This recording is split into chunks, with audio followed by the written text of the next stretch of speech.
Imagine standing in the shadow of the Great Pyramid as the final limestone casing is polished to a shine.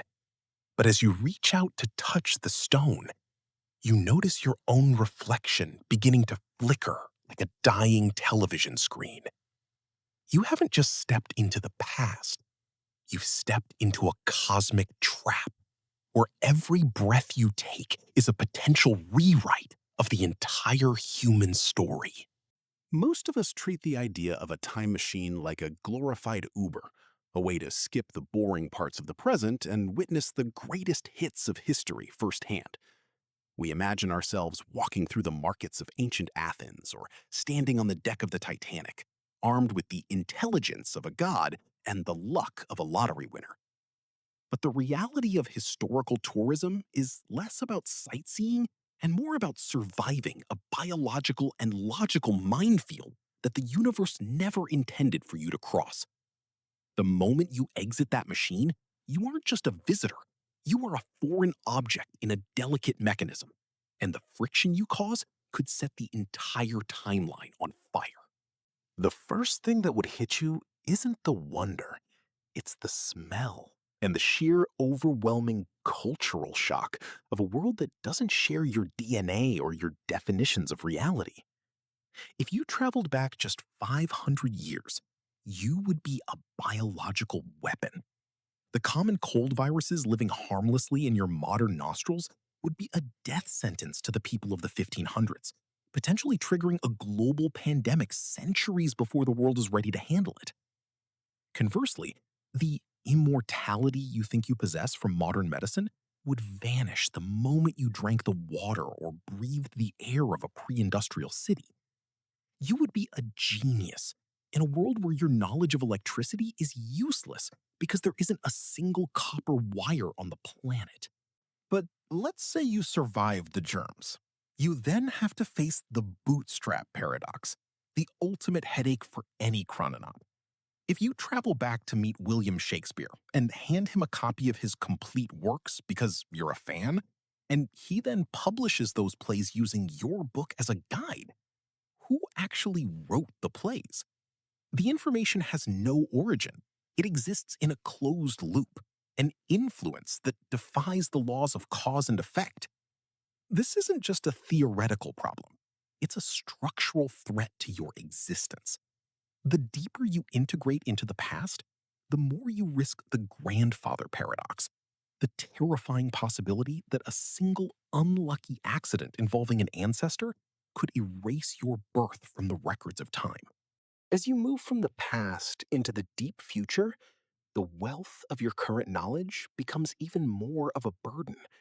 In a world 5,000 years ahead, you are the smart animal, a primitive relic whose brain functions at a fraction of the speed of the beings surrounding you. The language they speak wouldn't just be different words. It might be a form of direct neural transfer that you are physically incapable of receiving. You would be an immortal soul trapped in a body that the future considers a museum piece.